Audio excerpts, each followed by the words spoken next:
Geçen ayda Azatlyk radiosu Gülen bilen bagly guramalar bilen gatnaşykda guman edilip aýplanan orta biznes wekilleriniň onlarçasynyň tutsak edilenligini habar beripdi.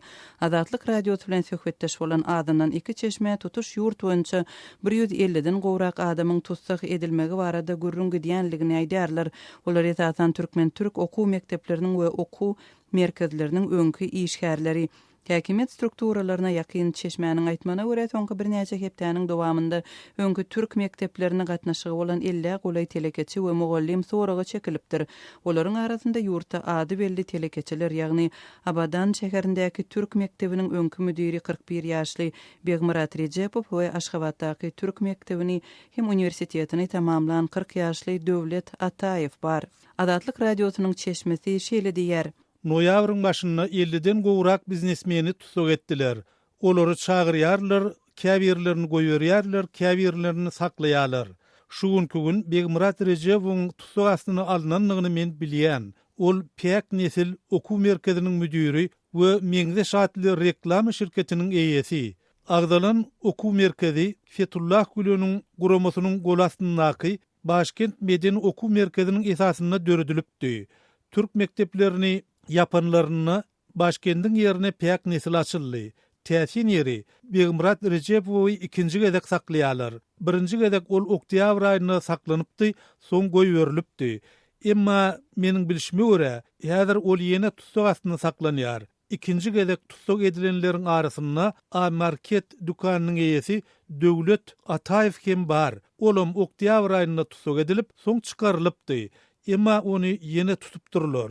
Bilişim ýaly Begmurady hem döwleti şeýle de ýene bir näçe adamy ahal welaýatyndaky ýaşlyk deslapky tutsakxanasyna geçiripdirler. Bu bolsa olaryň tiz boşadylmajagyny aňladýar. Azatlyk radiosynyň çeşmesiniň sözlerine görä Döwlet Ataýew Türkmenistanda uly täsiri eýe bolan senagatçylar we telekeçiler bileşiginiň ýolbaşçy wezipeleriniň birini eýleýän Suhan Ataýewiň inisi.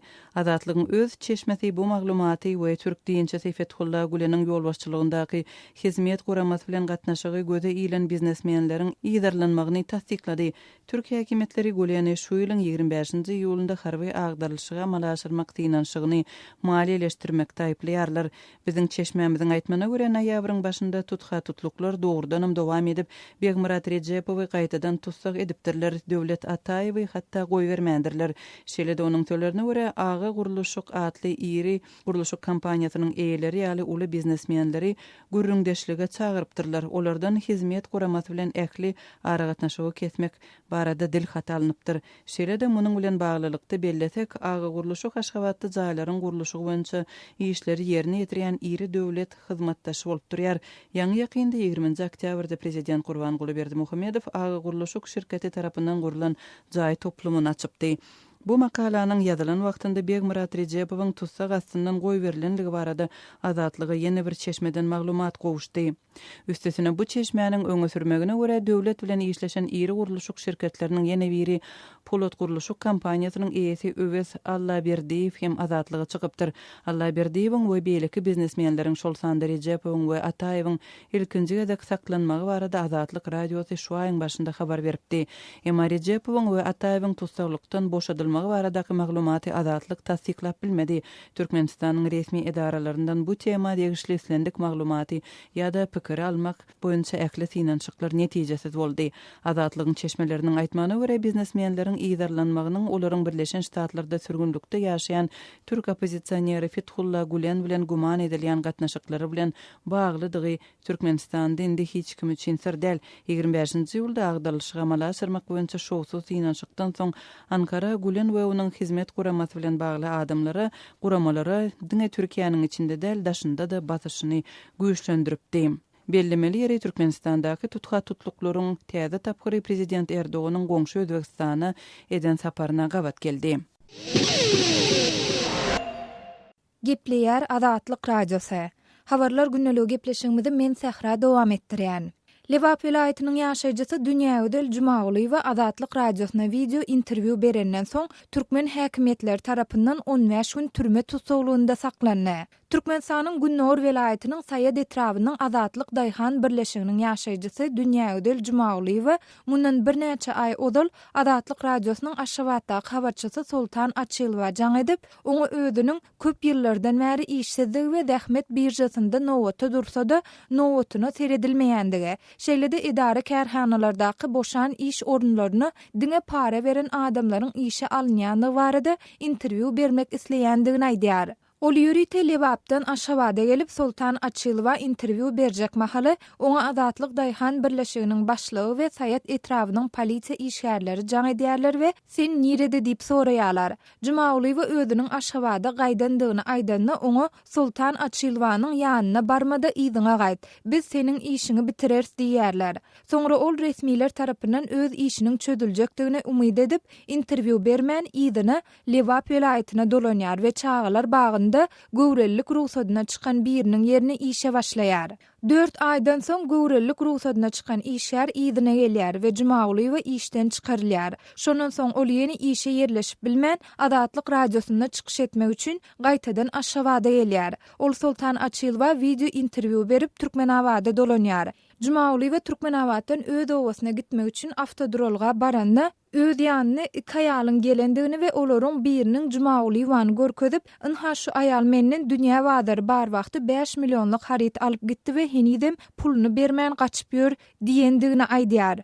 Jumaguly we Azatlyk radiosynyň habarçysy Açylwa şol aýallaryň biriniň häkimliginiň işgärdigini we beýleksini bolsa tanamaýandygyny gurrun berdi. "Men siz ýalňyşýan bolaýmaň. Men hiç kimden karzyna zat alamok. Siz meni başga biri bilen bulaşdyrýansyňyz" diýdim. Ona aýal "Ýok, men bulaşdyramok.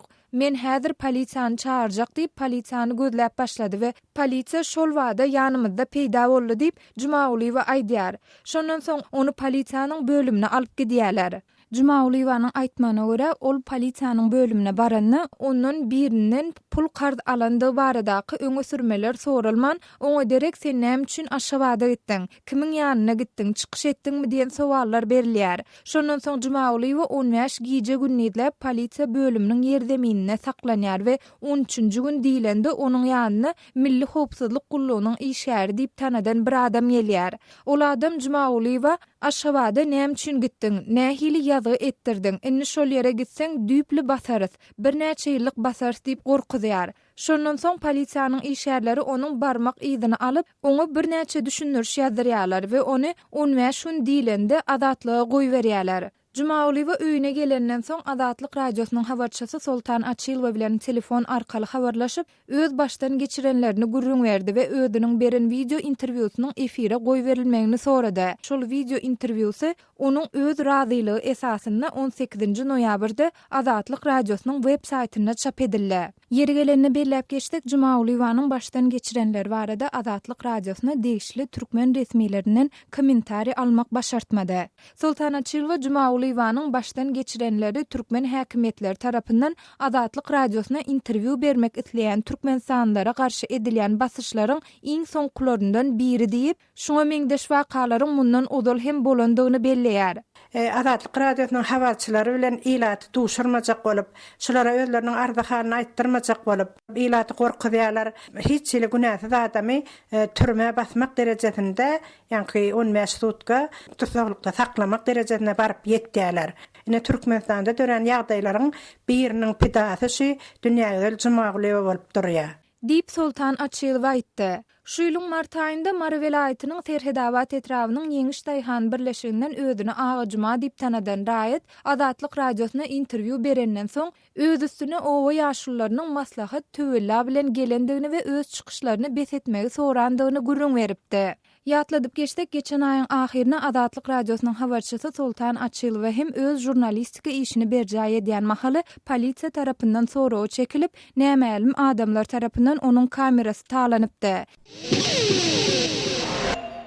Gepleýär Azatlyk radiosy. Habarlar gündülügini men Merdan Tarif dowam etdirýärin. Media azatlygynyň gözegçiligi diýen serhetiz reporterler guramasy Azatlyk radiosynyň habarçysy Sultan Açylowa edilen dowamly hüjümleri we basyşlary ýazgyryp beýanat ýaýratdy. Düýbi Parisde ýerleşen guramanyň 21-nji noýabrda ýaýradan beýanatynda 67 ýaşly Sultan Açylowanyň 25-nji oktýabrda Suwda merkeziniň daşyndaky nowatlary suraty alýan pursaty polisiýa we dukanyň dorandyrjysy tarapyndan basyşyň edilendigine ünsü çekýär. Serhetiz reporterler haçanda Açylowanyň arçmandaky spahana baran pursaty raýat işigindäki polisiýa işgärleriniň onu maskaly agzalary barada sorag edendiklerini, şeýlede ruhsatsız surat almakda aýplandyklaryny ýatladýar. Açylowa köçede ençe mesahatlap basyş edilmegine garamazdan ol polisiýanyň edarasyna gitmekden boyun açyrýar. Mundan bir näçe minut soňra Açylowa raýat işigindäki 3 adam we bir aýal hüjüm edip, onuň şahsy emlägini zor bilen ele geçirýärler. 8-nji noýabrda Açylowa arçman spahanasynda wagty 2 aýal onuň öňünden çykyp habarçyny Türkmenistany garalamakda aýpladylar. Şol gün Sultan Açylowa bilen bir ýerde bolýan başga bir aýal ýenjilipdi. Hüjümçiler bu seniň alýan suratlaryň üçin diýip gıýgyrypdyrlar. Serhetiz reporterler guramasy hüjüm edenleriň ol aýaly Sultan Açylowa bilen çalşyrandygyna şüphe ýoklugyna ünsü çekýär. Serhetiz reporterler guramasynyň baş redaktory Virgin Danglas: "Biz Sultan Açylowa eden hüjümleri berk ýazgarýarys. Halkara jemgyýetçiligi bu ýurtda adamlaryň hukuklarynyň depelenmegine hökmany ýagdaýda reaksiýa görkezmeli. Türkmenistan media erkinligini we beýleki azatlyklary depeleýändigine garamazdan ýurtlar şoltanda Fransiýa hem onuň bilen gowy ykdysady gatnaşyklary saklamagyny dowam etdirýärler" diýip çykyş etdi.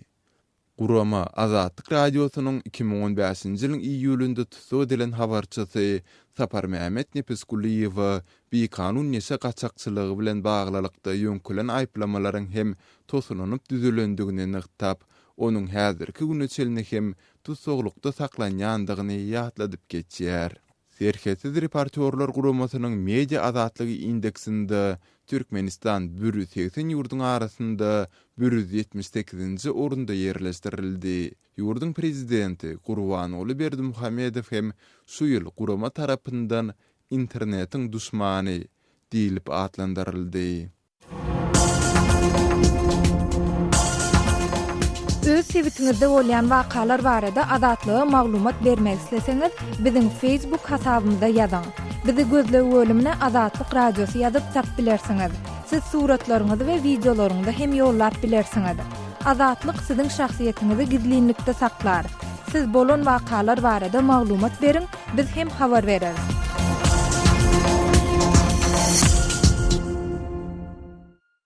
Gepleýär Azatlyk Radiosy. Habarlar gündeligimizi men Gözel Hudaýberdi we dowam etdirýärin.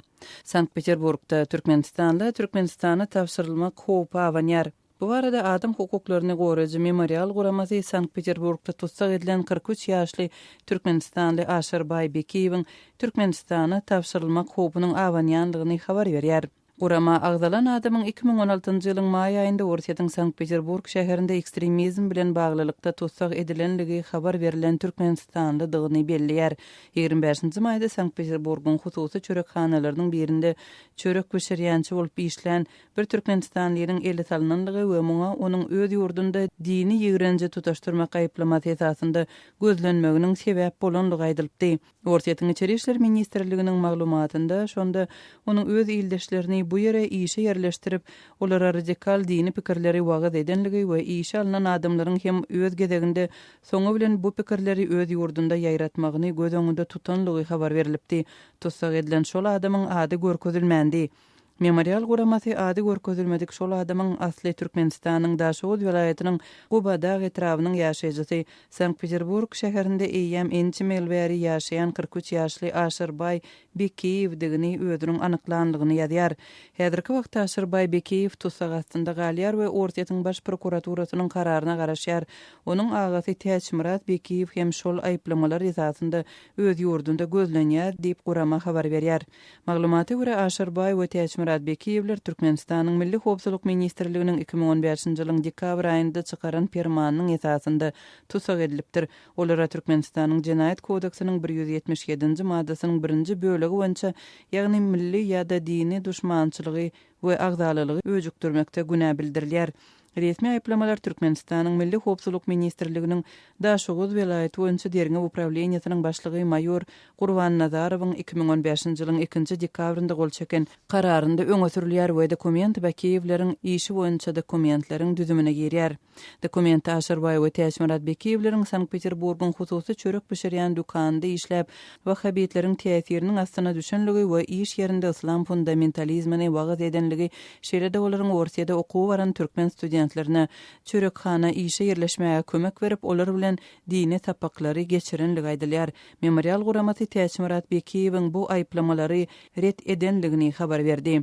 Şeýle-de memorial Sankt-Peterburgyň musulman jemgyýetiniň Bekiyewleri goldap çykyş edenligini habar berdi. Şeýle-de bu maglumatda Bekiyewleriň Türkmenistandaky maşgal agzalarynyň batyş astynda galýanlygy habar berilýär. Memorial guramaty Aşyrbay Bekiyewiň tutsak edilmegi bilen bagly işin islam ekstremizmi bilen baglylykda Türkmenistana ekstradisiýa edilmegi mümkinçiligi bilen bagly ilkinji wakadygyny belliýär. Memorial guramatynyň Merkezi Aziýa boýunça programmasynyň müdiri Vitaliy Ponomaryov Türkmenistanyň dünýäniň iň ýapyk we repressiw döwletdigini belliýär we Türkmenistanlylaryň bu ýurda tapşyrylymagynyň diňe bir gynamalar we adalatly bolmadyk suud edilmegi bilen çäklenilmän, olaryň Türkmenistanda türmelerde ýitirim bolmagynyň ehtimallygyny aýdýar. Gepleýär Azatlyk Radiosy. Efirde siz bilen men Hudaýberdi Hally. Türkmenistanyň Birleşen Milletler Guramasynyň adam gynamalaryna garşy komitetine berýän hasabatyna gawatlap, adam hukuklaryny goraýjy toporlar 21-nji 22-nji noýabr aralygyna Jenewada geçýän maslahaty özleriniň alternativ hasabatyny hödürlediler. Adam hukuklary boýunça halkara hyzmatdaşlyk we adam hukuklary boýunça türkmen inisiatiwasy guramalarynyň taýýarlan bililikde hasabatyny adam gynamalaryna garşy konwensiýanyň Türkmenistan'daki berjay edilişi bilen bağlılıkdaki meseleler gozgolýar. Hasabatda 2012-nji ýylda Türkmenistan'yň Jinayet kodeksine gynamalara garşy maddanyň girdilendigine garamazdan onuň iş ýüzünde berjay edilmeýänligine üns çekilýär. Hasabatyň awtorlary Türkmenistanyň adam gynamalary bilen bağlılykda dowamly habarlar gelip gowuşdy-da, ýurtda munyň bilen bağlılykda hiç hili işin gozgolmayandygyny aýdýarlar. 21-nji noýabrda ýaýradylan hasabatda Birleşen Milletler Guramasynyň ýürütü repertuarlarynyň Türkmenistana barıp görmek baradaky ýüz tutmalarynyň onlar çotunyň jogapsyz saklanýanlygy hem bellenilýär. Türkmen hökümetleriniň adam hukuklary boýunça 2016-2020-nji ýyllar üçin kabul eden milli maksatnamasyny ýürütü repertuarlaryň çağırılmagy göz öňünde tutulýan bolsa-da, Birleşen Milletler Guramasynyň ýürütü repertuarlary ýurtda soňky sapar 2008-nji ýylda bolupdy. Adam hukuklary boýunça türkmen inisiatiwasy türkmen häkimetleriniň ýurdun daşyna maglumatlaryň çykmagynyň öňüni alma urundaky tagallalaryny mewjudýanlygyny, netijede daşary ýurt habar serişdeleri, grajdan aktivistleri we hökümetiň tanqidçilari bilen hyzmatdaşlyk edýänleri basyşlaryň artýanlygyny nygtaýar.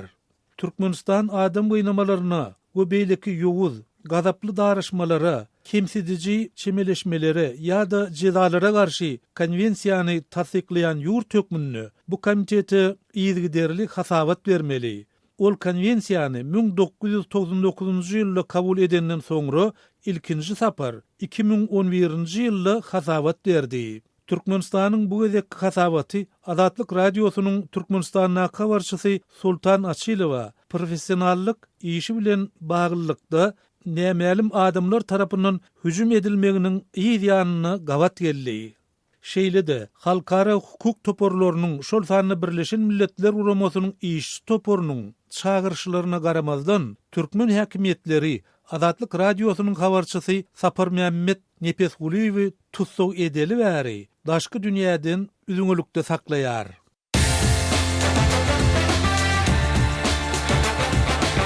Дорогие радиослушатели, информация «Радио Азатлык» теперь доступна и на русском языке. Наш сайт на русском rus.azatxabar.com.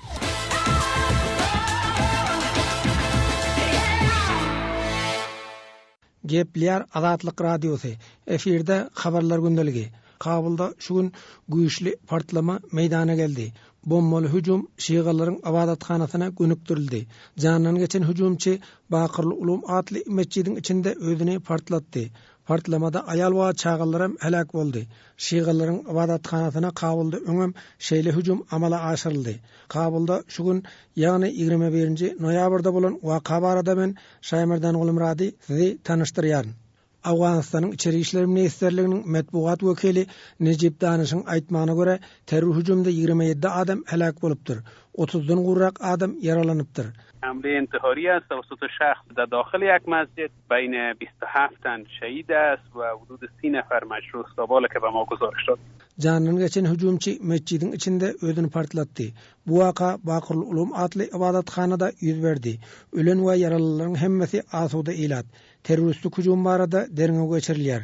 Ölen we yaralylaryň sanynyň artmagy ahmal diýip Danyş belledi. Kabulyň Begramy atly etrafynda da şugun partlama boldy. Onda bir adam ölüp 4 adam yaralandy. Soňky günlerde Awganistanda şiýgalaryň ibadatxanasyny terrorçylar nişana alyp başlady. Awganistanyň Saglyk goraýyş ministrliginiň sözçüsi Ismail Kawsiň aýdýşyça 45 yaraly keselhana ýerleşdirilipdir. Wakada ölenleriň jesetleri hem keselhana getirildi. Yaralylaryň köpregi Istiklal atly keselhanada bejergi alýar. Yaralylaryň käberiniň saglyk ýagdaýy agyr. Serdar Davud Khan atly harbiy keselhanada yaralılar yerleştirildi diýip Kawsi aýtdy. 45 tane az vatandaş ما زخمی شدن. اجساد شهدا انتقال شده به شفاخانه استقلال. 8 تنش و 2 تنش به شفاخانه سردار دولتان. Istiklal atly keselhananyň başlykmanynyň aýdyşyna garanda yaralylaryň arasynda ayal we çağalaram bar. Olaryň käbiri ýeti yaralanypdyr. Ayal we çağalardan hem terror hüjümde käbiri ölüpdir. Lukmanlar yaralylary bejerýär. Keselhanada yeterli däri-derman bar diýip Lukman belledi. زخمی‌ها کودکان هستند که یک کودک کمی لحظه در بستر است و خانم‌ها جمع زخمی‌ها وجود دارد. Terror hüjümde yaralananlaryň biri partlamanyň has güýçli bolandygyny gurrun berdi. Köp adam onda yaralanypdyr. Onlarça ibadatçy ölüpdir. Men özümem bilimden yaralandım diýip ol aýtdy. چیزی که نفر در درون موجود بود کلش افتیده بود. بازش زخمی بود، بازش مرده بود. کمرم چرا خورد. Demirgazyk Awganistanyň Serpul şäherinde de şugun bir janyny geçen terrorçy özüni partlatdy. Bu hüjüm Serpul welaýatynyň häkimine we milli howpsuzlyk idarasynyň başlygyna gönükdirilipdir. Ýöne hüjümde häkim we bölek resmiler aman galypdyr. Kabulda şugun bolan terror hüjümüň jogapkärçiligini heniz hiç bir tarap öz üstüne almady. Emma şiýgalaryň ibadatxanasyna öň bolan hüjümüň jogapkärçiligini Islam döwleti atly topar öz üstüne alypdy. Qadarly dinleýijiler, şunuň bilen habarlar gündeligi gepleşigimizi jemleýäris. Sazly ara kesmeden soň programmamyzy gaýtadan ýazgy görnüşinde dinläp bilersiňiz. Azatlyk radiosynyň tolkunlarynda galyň.